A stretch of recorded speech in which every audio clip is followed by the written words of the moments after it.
happens when truth doesn't matter anymore. Welcome to The Outsiders, another episode. I'm here with my extremely exquisite co-host, Kim Banks. Good morning. We've got a show for you all today, so I'm just going to dive right into it and address the elephant in the room, and that's what's going on nationwide. Even though it did happen in Memphis, Tennessee, I saw the footage.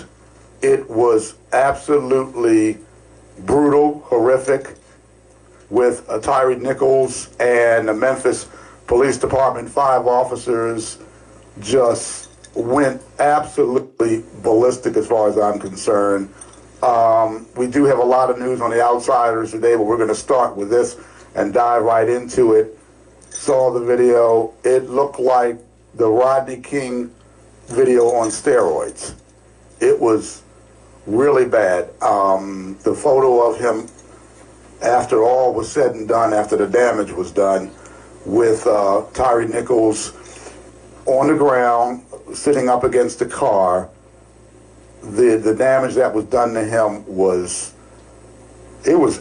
almost Elephant Man-esque with the way they messed his face up and brutalized him. I didn't watch the video. I didn't want to. I didn't want to see any pictures, no video. It probably would have given me nightmares.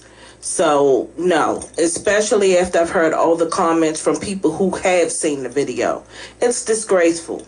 Well, in The Insider, I'm going to read a portion of this article. The violent footage was taken during a traffic stop on January the 7th in Memphis, Tennessee, and was released days after. The 5 officers were all charged with second-degree murder, among other charges, as well they should have been.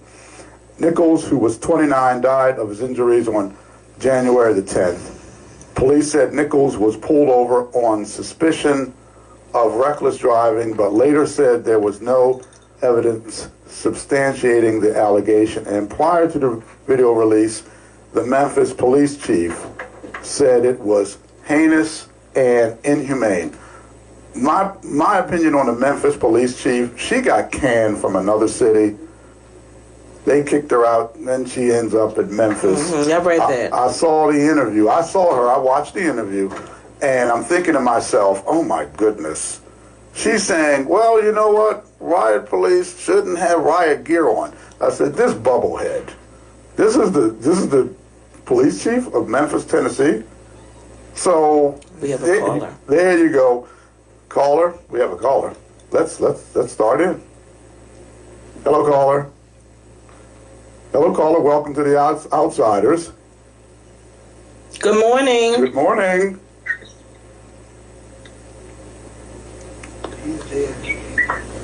Who's our caller? Mr. Pettit.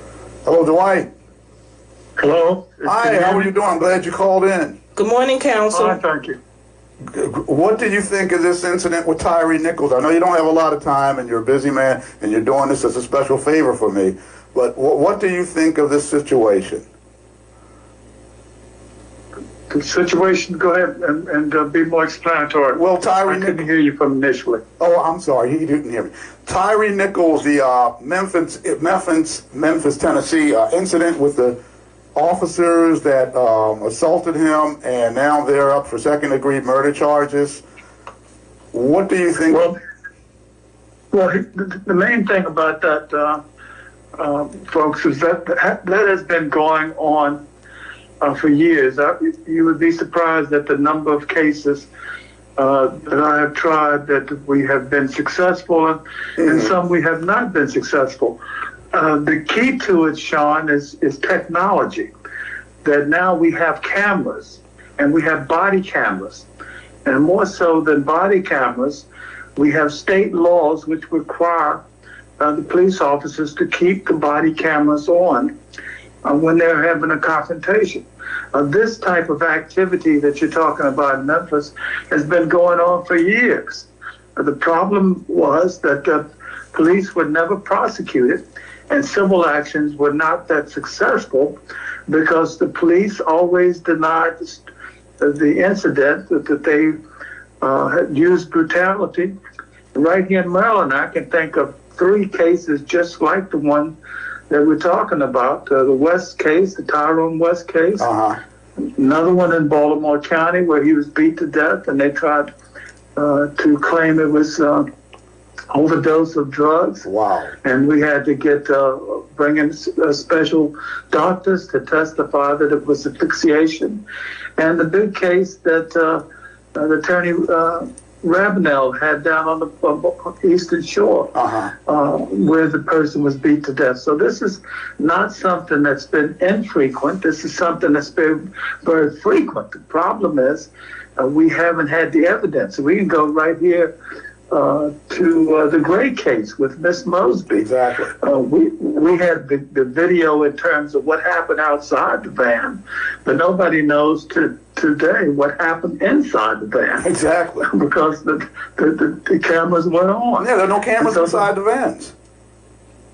What's that? There's no cameras inside the vans. It's just like you said, it's the tech and videos. The problem is the police officers had the body cameras. The question has become, at that point in time, whether was law that they had to keep them on during a confrontation, or they could just take them off. But what we're watching in America right now is something in terms of technology having come about to benefit citizens in terms of police brutality. But this is not something new. All of us who do this work, from the cases that I had with Johnny Cochran and what have you, I had the case of Mr. Hubbard, who was shot in the back of the head. Yes, I remember you told me about that. I remember that in detail. And, there's no cameras, nobody saw it. So my point is, if we had this type of technology 5 or 10 years before, I think the first case was Rodney, and the second case, believe it or not, was my case, Rodney King in California, but the second case was Jamie Quarles here in Baltimore, who was shot down in Lexington Market. That was one of the first killings on video that the nation saw live and unfortunately watched it happen. Exactly. But that was one of the first cases in the nation. So we're talking about a new phenomena where the video cameras are telling us what the truth is, and the police, by legislation, are being forced to keep those cameras on. Otherwise, this is unfortunate as it is. This is nothing new. This has been happening across this nation very frequently, I'm sad to say. Well, it's a sad, sad situation. Dwight, thanks for coming on. I know you got to run. You're a busy man, and thanks for doing this special favor for me. And I'll hear from you, or you hear from me probably later this week, okay? All right. Thanks for having me, Sean. Okay, very welcome. Take care. That was A. Dwight Pettit, and he did a special favor for me. He is really, they want him on these shows because of what's going on and his expertise in this. And we've had some very interesting conversations over the years about some of these cases he was dealing with. And we're the outsiders, inside information. I know some stuff. Oh, my goodness. I can't tell you, but wow. What goes on? I had an incident where I was pulled over by the police, and the officer, he was a black officer, and there was a white officer as well. And the black officer came over to the car, and he was trying to edge me on to get me upset. He was trying to, it was no situation at all. Trying to create an excuse. Exactly. So he was trying to edge me on, and I'm thinking to myself, this guy has no idea who he's talking to, but he'll find out. So I was cool and calm, and, $510 ticket. On Park Heights. It was on Park Heights. $510 ticket in the county area, Park Heights, right off before 7 Mile Lane, right in that area. Anyway, the guy pulls me over, and he's steaming. He's upset. I had to swerve. This guy ran a stop. I don't know if you know Park Heights, but there are a lot of different intersections, multiple intersections as you go down. So the guy ran a stop sign. So I'm going down, and the police were right next to me on the left. Actually, they were behind me. So I knew they were behind me. So I'm driving the guy, and I had to swerve from not hitting this guy that ran the stop sign. So they pull me over, and I'm looking at them like they're crazy. What are you pulling me over? Did you see that guy that ran the stop sign? but they saw a nice little black little sports car. Mm-hmm. I had a 350Z, and they saw the sports car as a black guy in it. Mm-hmm. Okay, this is easy. So they come over, and the guy tries to edge me or whatever, and eventually it went to court. And oddly enough, when I was going into court, the Wabash courthouse, as I'm going in, Dwight's coming out. Dwight Pettit's coming out, and I told him I'm going into court because it's, traffic thing. And he said, good luck and everything. So he's coming out, I'm going in. Mm-hmm. And, long story short, the officer got embarrassed. It was embarrassing. The judge threw it out.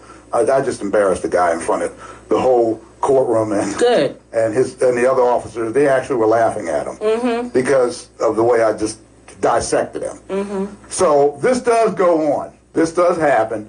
And what I want to do is, Attorney Ted Williams was on Hannity. Ted, I've met with Ted in his office just to see this guy's office. He's a big-time attorney. And I'm like, Ted, what's with all the books? He's got books everywhere, and the chairs and the books. And we had a case we were dealing with. He was giving us some advice. But Ted Williams was on Hannity. Rock, can you cut one? Of these police officers. The first thing we see in the first video, they're coming up aggressively to this man's car. And they don't talk to the man. They rip him out of his automobile. And they immediately start pepper spraying him. And then, Sean, if you go to the video 4 that was on the lamppost, you see how inhumane these officers are. They're kicking this man in the head. They're beating him. They're saying, show me your hands, or give me your hands. While the man is in pain, and he's calling for his mother. And he said initially, when they took him out of that car, Sean, he said, why? I didn't do anything wrong. I didn't do anything wrong. Sean, this is just terribly outrageous. But Sean, let me make sure we're clear here. Black men and women who are dead and children are crying from the grave. We didn't do anything. This is an excellent example, unfortunately, what has happened to black people throughout the history of this country. That was Ted Williams. That was a clip I pulled on Hannity, what he had to say, and he was dead on, right on the money. This situation is so bad. People, first of all, rioting, busting up and tearing up your own businesses and your own streets. Solves nothing. Solves absolutely and it makes no nothing. sense. Nothing. People lose their jobs, money. Yeah, it's an excuse to act a fool. Peaceful protesting. Yes. I believe that there should be peaceful protesting all over the country. Peaceful protesting. Right. Don't bust up anything, guys. You got people, provocateurs being flown in order to escalate the situation. And don't fall for it. Don't fall for the provocateurs. They're messing it up. Dr. Martin Luther King Jr. believed in peaceful protesting, and that's how things got done. If you look back in history, that's how it got done. Not through violence. Violence is not the way. So we're going to go on record. No violence, stop it, behave yourselves, okay? But protest this. Most police officers I found, they want to get home to their families. They're hard workers, they want to get home to their family, but you always have some rotten apples in the bunch. And these 5, thugs, okay, let the system deal with them, and just don't bust things up, create fires, throw bricks in windows, mess with businesses, assault cars. Don't do that. That's gonna work in the favor of the protesters, and all the stuff that's going on. It's crazy. I want to read something else. Now, this was interesting what I was reading, and again, I just want to read this from the Insider. What I saw were the outsiders with the inside information, and I'm reading from the Insider. Okay. What I saw was certainly police misconduct. This is from Joshua Ritter, a Los Angeles criminal defense attorney, former prosecutor, and partner with L. Dave Ritter trial lawyers, told Insider of the footage what I saw is never the way that 5 fully trained officers should try to detain a person, and I agree. That's just not. I mean, I saw the footage. They're grabbing a guy's arm and you don't need 5 officers. I mean, 1 officer would have been sufficient. Ritter said it was abundantly clear that there was either a breakdown in training, I don't know about that, and protocol, or a complete lack of training and protocol that these officers had to begin with. So there are people saying, look, something's not right here with either the training or, from the way I was looking at it, looks like they were standing the guy up so they could beat him up more. I don't think it has anything to do with a lack of training. I don't either. I don't agree with that. I think it has to do with mental illness, just their makeup. These are just people who want to be like this. Well, again, it's the police, it's the commissioner, the person in charge, the police chief, whoever is in charge. I always look at the top. Whatever's going on from the top, in the middle management or people on the ground or whatever the situation, upper management, it's the top. Yep. Who's at the top? That's where you go to. They knew that these guys were thugs. You think that the Memphis Police Department was sitting there going, we didn't know. Right, this was not we're surprised. the first incident. No, not when people behave this way. You're right. They know they got thugs on the street. They know who they are. We had to deal with them here in Baltimore. They even had a show about it. So they know who the thugs are. They know what's going on. And I'm going to give another quote, I guess, from the insider. However, Naima Rahmani, president of West Coast Trial Lawyers and a former federal prosecutor, said there was, and this is a quote, no question in my mind that murder charges are appropriate. I fully agree with that. Oh, definitely. Rock, you had some things to say before we came on air. You're mighty quiet right now. This topic is... Because out of the fact that my views may ruffle some feathers, I was trying to keep them to myself. Oh, my goodness. You were talking about Dwight and how much you admired Dwight Pettit and Dwight. He was a great gentleman. And it was a pleasure to have him on the station today. I do have a question. Okay. I want to make a statement. And this is my personal opinion. Okay. And like I said to you all before we got on the air, that couldn't have been my son because it would have been 6 people in jail. There are a lot of people who feel that way. It would have been 6 people in jail. I'd have been that 6th person. You're not the only one. There's a lot of people all over the country that feel that way, but you got to remember, no violence. The parents, I can understand the parents being upset to a point where they want to do some things. But to their credit, they're telling people, calm down. They don't want any violence. So the mom is telling people, the family's telling people that they don't want that to occur. When I read the part about him calling for his mother, yeah, I saw the video. It just did me in. And he was literally almost home. He was a few minutes away from his house when this went down. Can I ask a question, though? Sure. For the last couple years, we've been on this whole BLM, Black Lives Matter kick, and we was talking about the officers that did this, and we want justice. All 5 of these officers are black. Yeah. So now what is our approach? What do you say about that now? You can't say it's a white-black thing at this case. You can't say that. It's a mental illness thing. You think it's mental?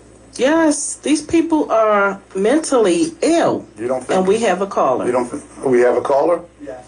Okay. Hello, caller. Hi, this is Barbara Robinson. Oh. Hi, good morning, Senator. I'm not going to say former. I'm not going to say that. Good morning. I'm not, State Senator Barbara Robinson, I'm not going to say former. People say, well, she's former. No. I'm just going to say State Senator Barbara Robinson. How's that? And that's what I'm going to call you. I'm glad to have you on. I'm glad you came on because I wanted to give some breaking news. And State Senator Robinson being on at this time is apropos because I've found out that State Senator Antonio Hayes may be putting his hat in. It's not out there official, but maybe putting his hat in to run for mayor of Baltimore. And I just simply think this is a situation where we're going to have a cat fight. I see how Baltimore voters could simple enough to vote in somebody like Antonio Hayes as the leader of Baltimore City. There's no way in this world. No way. No way. Because, I mean, we need someone who leads with integrity. That he does not have. Right. We need someone who is actually a leader, and I don't think that he is a leader at all, because a leader does not make differences between communities and populations of people, specifically individuals who you should be learning from. You know, it disturbs me that the director of the community residents, the Francis, that's what I'm trying to remember, St. Francis Neighborhood Organization in Reservoir Hill. This organization provides services to 500 people, children, family and children a month. They have a waiting list of over 200. We've already raised over $5 million to expand the services. Now this little man comes along and he is the senator in Reservoir Hill, which is probably one of the worst people that they can have. He had the audacity to say that as long as Barbara Robinson is involved, is affiliated with anything, he will not help them, and his office would not help them. Now that disturbs me, because my youngest son is in Bangladesh, 58 years old. Oh, really? So you're not hurting me by saying what you're not going to do for families and children. I don't live in Reservoir Hill, but I work like the devil for St. Francis in Reservoir Hill, because it helps children, it helps family, it helps African-American children and family. Antonio Hayes really doesn't think that he's black. In a conversation one time, he said that he was bi. Yeah, it shows. And I said, by what? Well, Don Cheatham said that he wanted to take his... I'm sorry to cut you off, State Senator Robinson, but Don Cheatham said that he wanted to take his black card. And we got to create a box for that. Yep. To take his black card away, because what he's doing to the skate park and what you're talking about and the issues ongoing with him, we're going to have to create that black card box and take it away. And I believe that there's going to be there's a setup for a cat fight.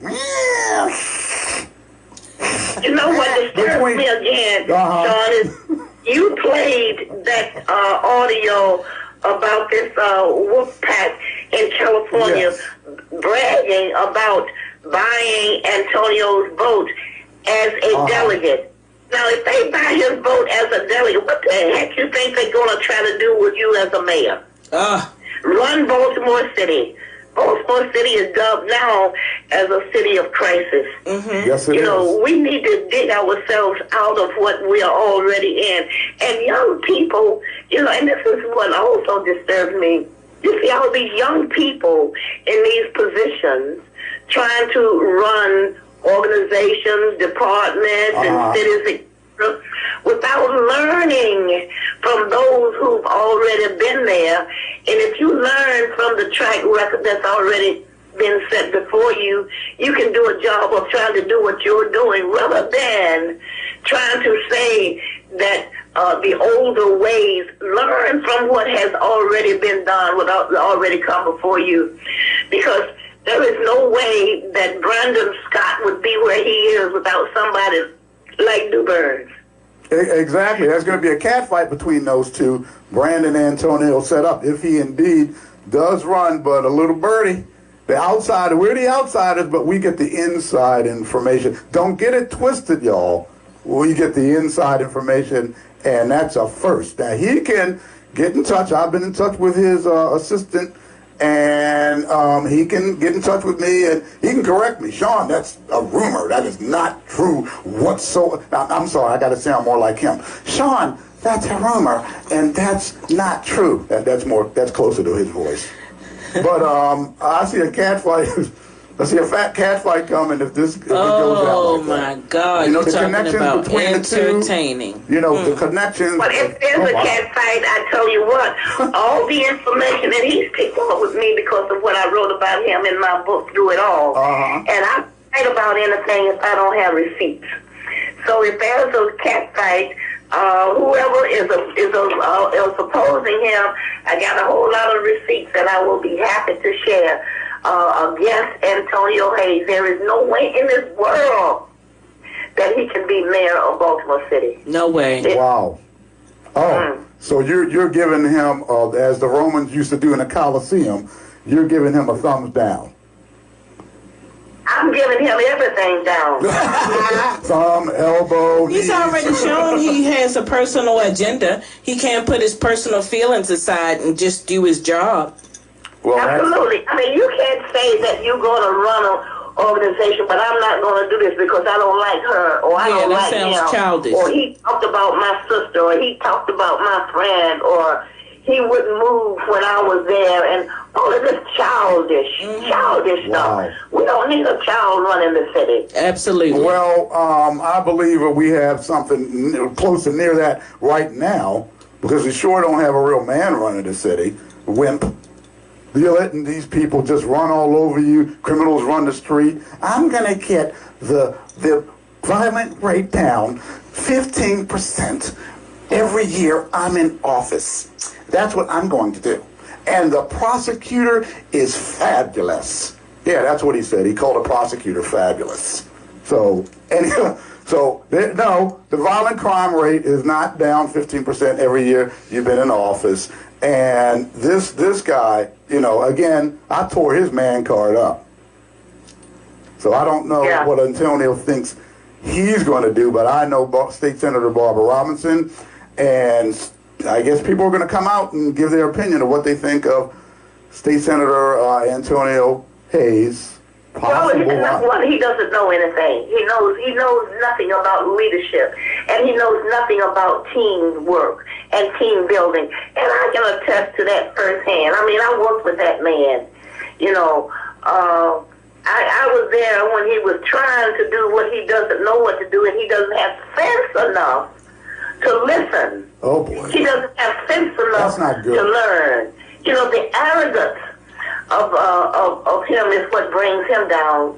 You know, his arrogance and his refuse to listen when he thinks he knows and he does not. And you know something else, and I also say, when Schaefer was there, and I was involved with this, he had what was called ROPE.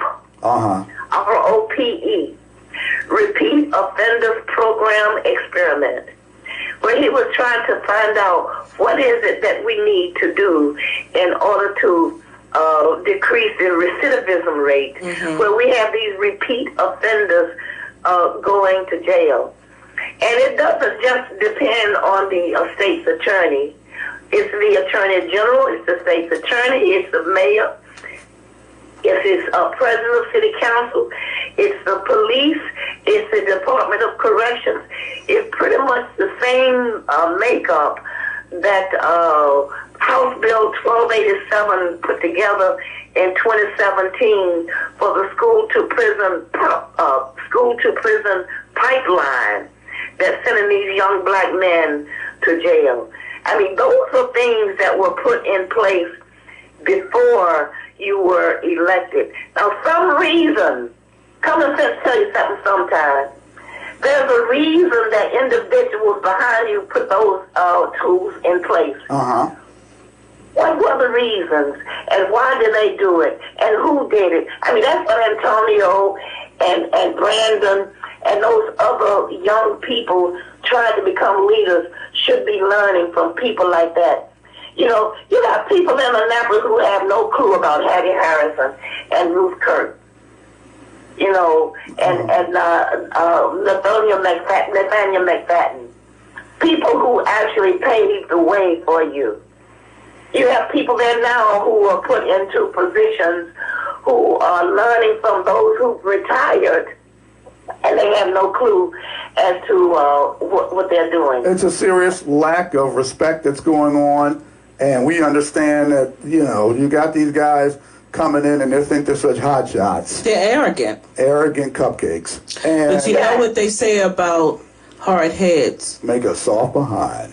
That's right. Oh, State Senator Robinson, thank you for being on. Thank you for giving us your time and input. And you're going to hear from us again. We'd love to have It's you. always a pleasure Always a talking pleasure. to you, Senator. Yes. Always a pleasure. Always a pleasure. Okay, take care. All right. Bye now. Bye-bye. Bye. Wow. She does not want him in that office. I love her. If he's thinking, I got word back, you know, and I've got very credible sources on some of the things that are going down. And one thing, I've got this across my desk. This was Friday.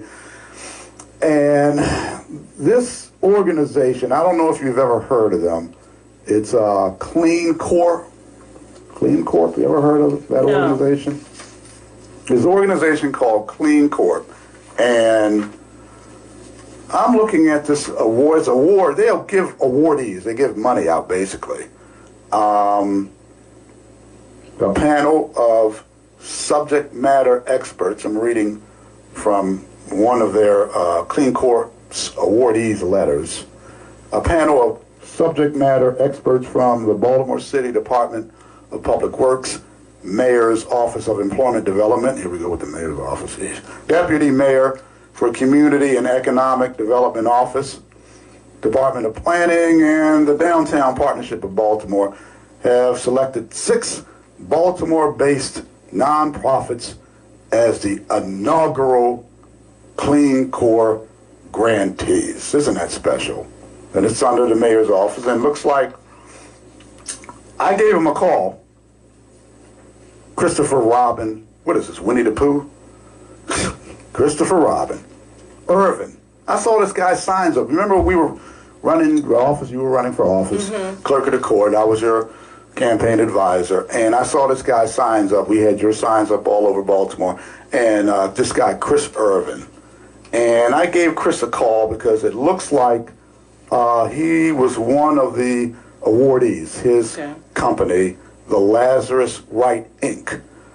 And it looks like they're getting a total of $1.346 billion. That's a nice 1.346. $1.346 million. Now I called Chris to find out, to confirm, and he basically said he wasn't sure of the number. Now, I'm telling you what, if I'm running an organization and I'm getting an award, I will know to the penny exactly what that award amount is. To the penny. Yeah.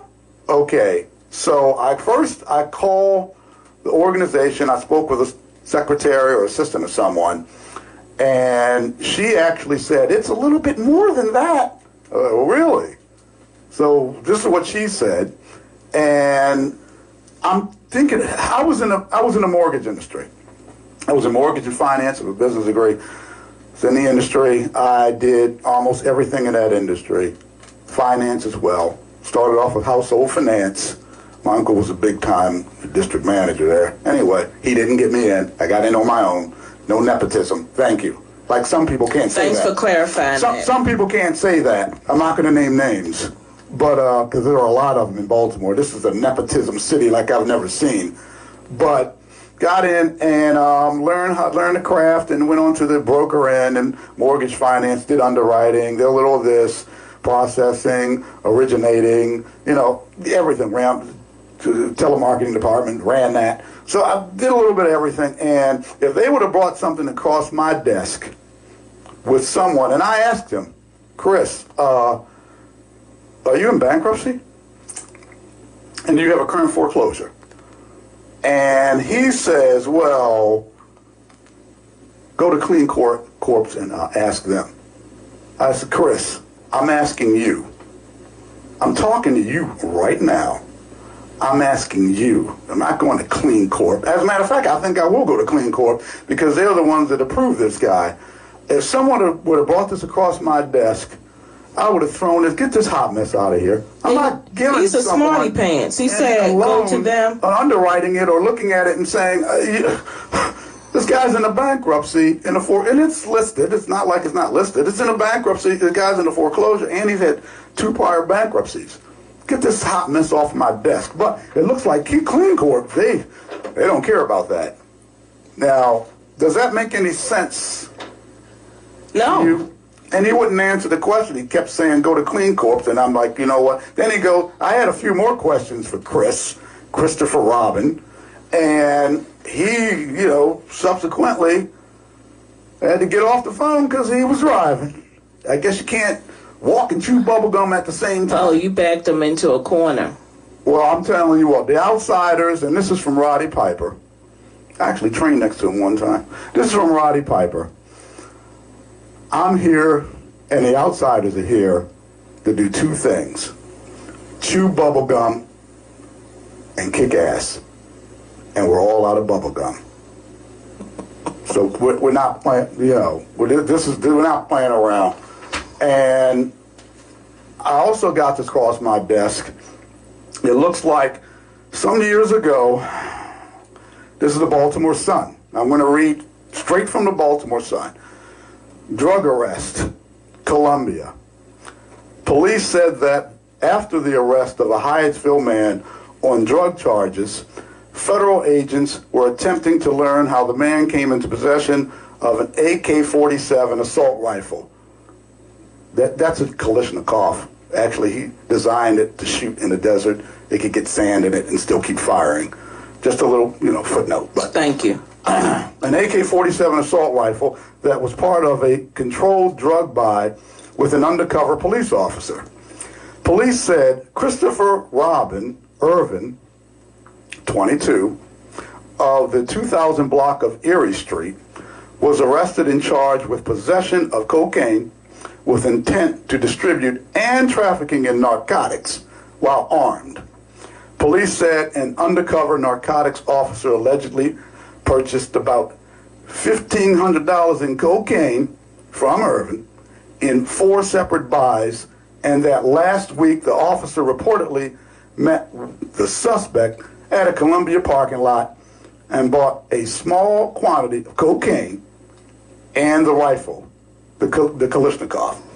The officer also bought a bayonet and 3 ammunition clips, because the Kalashnikovs have banana clips, that curved clip. When was this? And he was 22 years old. Police said agents of the Federal Bureau of Alcohol, Tobacco, and Firearms, I guess they were attempting to, and that's cut off there because someone sent me, one of my sources sent me this clip. So now you have, I guess allegedly, at least from the Baltimore Sun, an AK-47 toting, cocaine dealing, bankruptcy having, foreclosure doing, $1.346 million getting, Clean Corp awardee. That's interesting. His company, some type of transportation company. CDL license. I did that. I got guys a CDL license. Ex-offenders get back on their feet. Well, that's a good thing to do to help ex-offenders get back on their feet. Marlo Hargrove is involved in things like He's been a guest on our show, but I'm just looking at the president of the Lazarus Wright Inc.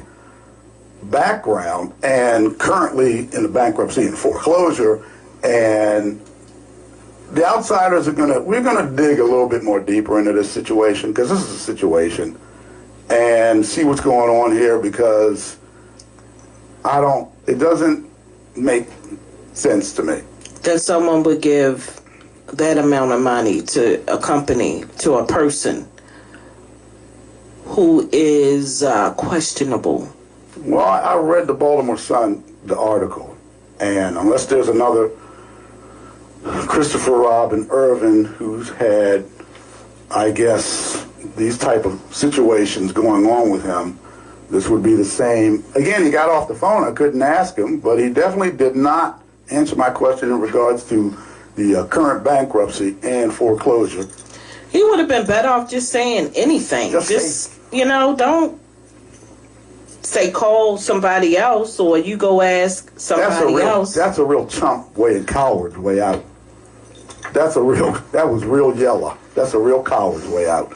And I'm asking a man just straight up, because I'm a straight shooter. Stephen A. Smith may have a book called Straight Shooter, but Sean Sims is the real straight shooter. Let's get that straight.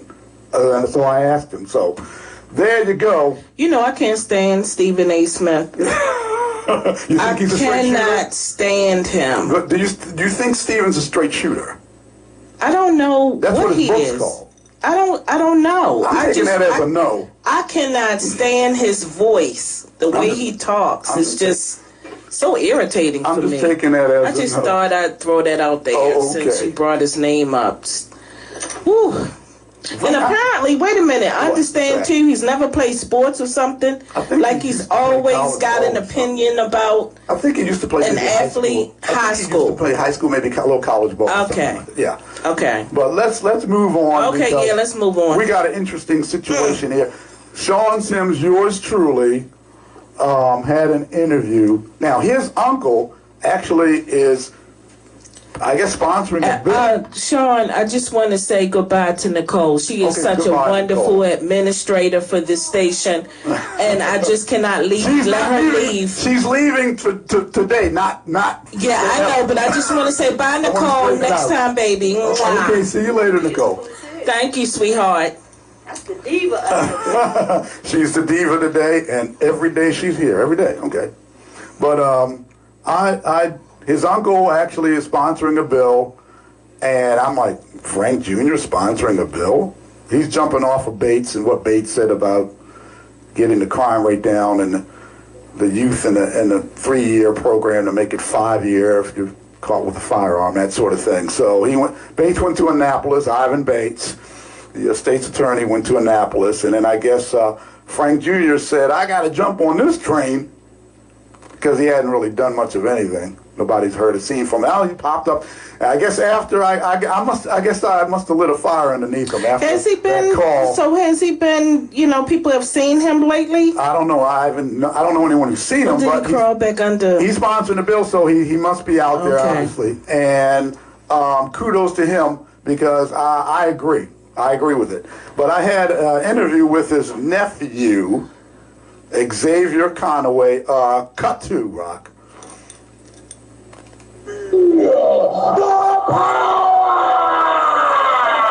It's a new day. Yes, it is.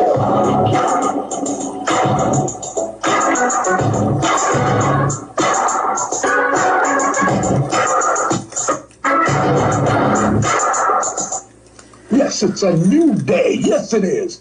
The Circuit Court for Baltimore City, young, exciting man at the helm. On the outsiders, Xavier Conaway. Welcome, Xavier. So much. It's an honor and privilege to be back on one of the best podcasts in the land. So, Xavier, you made some campaign promises before you came into the office of clerk of the court. What did those promises include?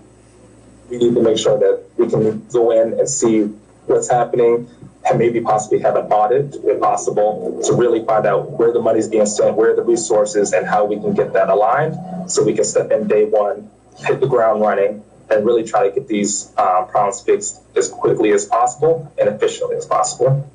Okay, I see. So since you're in office now, has there been an audit done? Have you fixed these problems? Are you working on it, as you said? Yeah, I believe they handle it in different ways, but... Okay, how would you be handling things with the public and the citizens, as well as the employees of the circuit court, what will be your strategy, and what because you're making promises, and we understand that, and you made promises, you're in there now, so what will be your strategy for doing things in the circuit court? Yes, we will have an open door policy of some sort. I have to talk to them, see if I can get rid of the door. That might be something I need to talk with the chief judge, but we're definitely going to make sure that I am accessible to the workers and the public. That comes in all different forms, not just through open door, but making sure that I work with the employees at the courthouse. I talked about on my platform that I'm going to at least once a week work in each one of the offices, shoulder to shoulder with the workers, because I think the clerk should actually know what it's like to be at the ground level, to actually work side by side and help solve these problems. So I think that's one thing that's going to really help boost morale and let the workers know that I'm not just going to sit in the office and they're never going to hear from me again, that they're going to see me, they're going to hear from me, my phone line is going to be open, calls will be returned. And that's going to be one of the most crucial aspects of the clerk's office, is to make sure it's a public service-centered office, and that's what we're going to do. Okay, I see. Fantastic. That is really groundbreaking. You're going to have an open door policy, and you're going to, I guess, work side by side next to your employees, and you're going to actually spend time listening to the public with an open door policy. And just like your granddad had, I actually visited the office on a few occasions, and some of the employees or clerks or so on would come in, and he would actually talk with them briefly. But he did have that open door policy, and it's great that you're going to do that, and you're going to stick to your word, not back off of your word. Please, Xavier, don't be like these scumbag politicians, and they back off their word and make these promises and then don't do it, then do quite the direct opposite of what they're supposed to do and what they said they were going to do. So we're going to see, Xavier, if you're going to keep these campaign promises, and you're saying a lot right here, you're saying a lot now, what you're going to do for the citizens of Baltimore City with public service and answering the phone and talking to people and, I guess, emailing, communications as well. So we're going to keep an eye. But just got another question with all of this. What do you think? How is this all going to work out? How do you think things are going to go with being in office?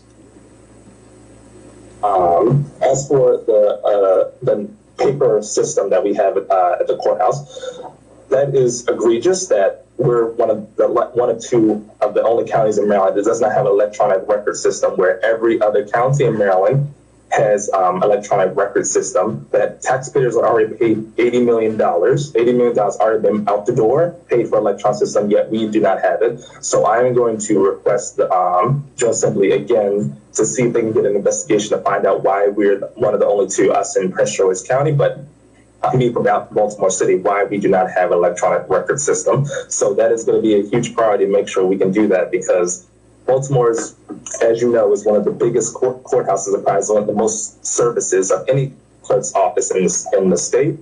So we need to make sure that the people are getting what they already paid for. And I want to go in there, find out, uncover every penny, see where it's being spent, and make sure we are allocating it where it should be to the people and to the workers. Okay, so that was, I guess, part of your platform was to go in and check out every penny, find out where the money's going, and you're in there now, and I'm sure you're doing it. And we will keep an eye on things to find out what's going on with the money. We did hear in the past, several months ago, before you even thought of running for office, that there was some shenanigans going on at the circuit court for Baltimore City, and funds and allocations and employees and so on, as far as not having enough employees, not having a chief deputy clerk of the court, or an assistant deputy, I should say, of the court, and all kinds of shenanigans that we were hearing about. So Xavier, we're sure that while you're in office and your first few months, few weeks there, that anything that comes up, I'm sure your people are going to uncover it, and you're going to let the citizens know, and you're going to let the community know what's going on, and that you're going to be transparent. And is there going to be transparency, or are you going to be one of those elected officials that hides things? How is that going to do with the transparency? How is that going to be? It's unacceptable. So this is why these issues are so urgent, and we need someone who understands the urgency of getting these problems done. So I definitely plan on making sure this is investigated and we find out where the money's going and how we can get it to the courthouse as soon as possible. Okay, great. That's fantastic. Keep that transparency. Be transparent, Xavier. Get us the information. The citizens, it's their taxpayer dollars, their money. So be a good steward. Let us know what's going on. And the outsiders, thanks for being on the show.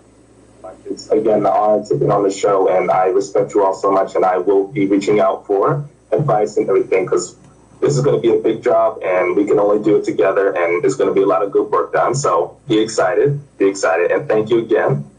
You're very welcome, Xavier. Young man, 25 years old. Thanks a lot, kid, for being on the show. You're clerk of the court and upcoming, and we're going to keep in touch and see how things go and see if you do the right thing. Take care. Well, that was my interview with Xavier Conaway.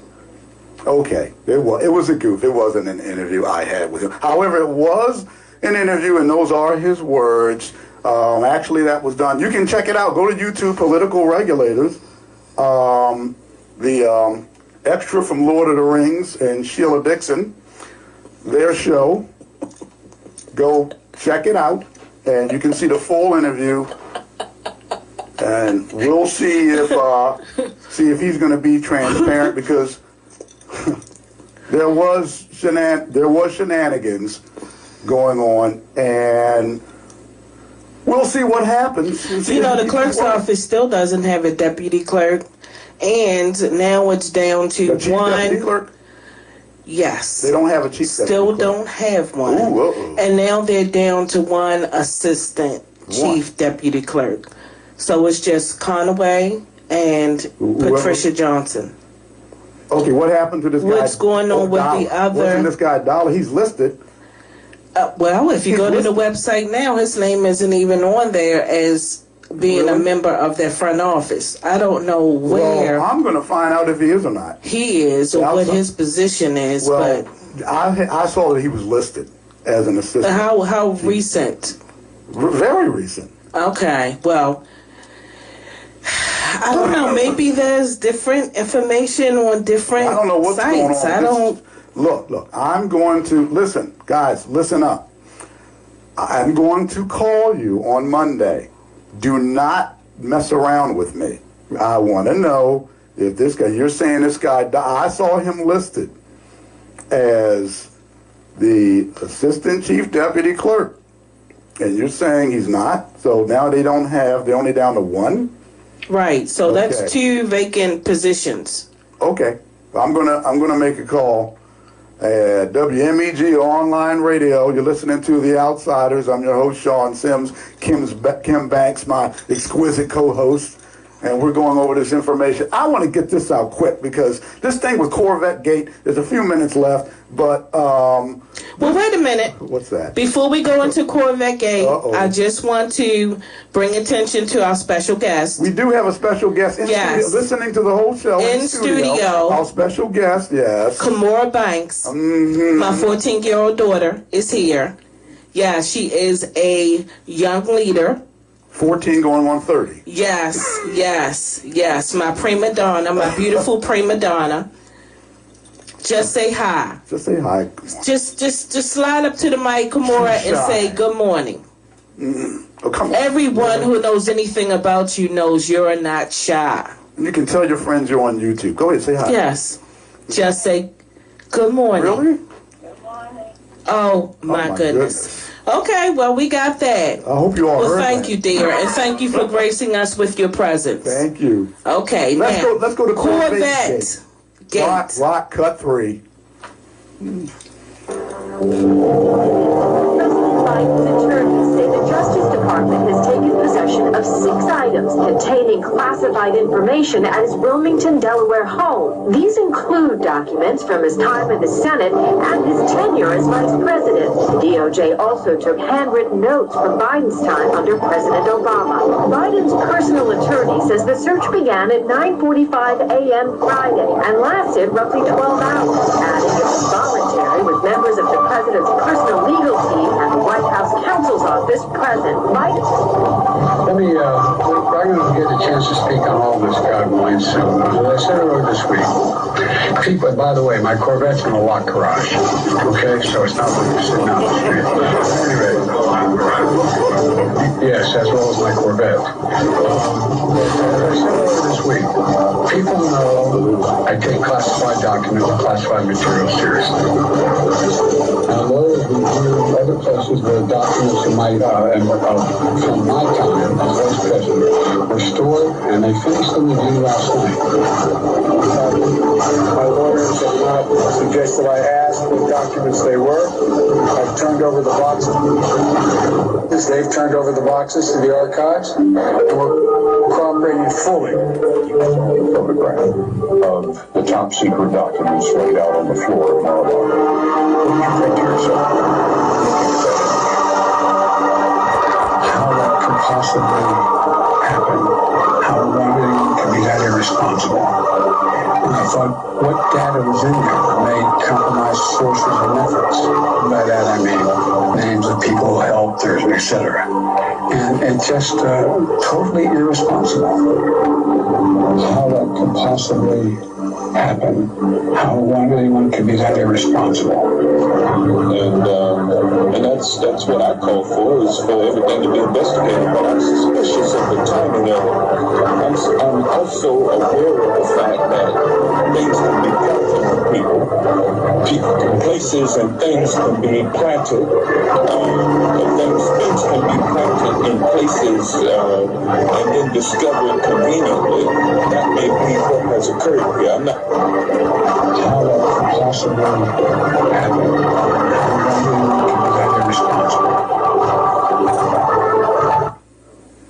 How in the world is, first of all, you've got classified documents. This Corvettegate, what's going on, do you know what type of information are in those classified documents?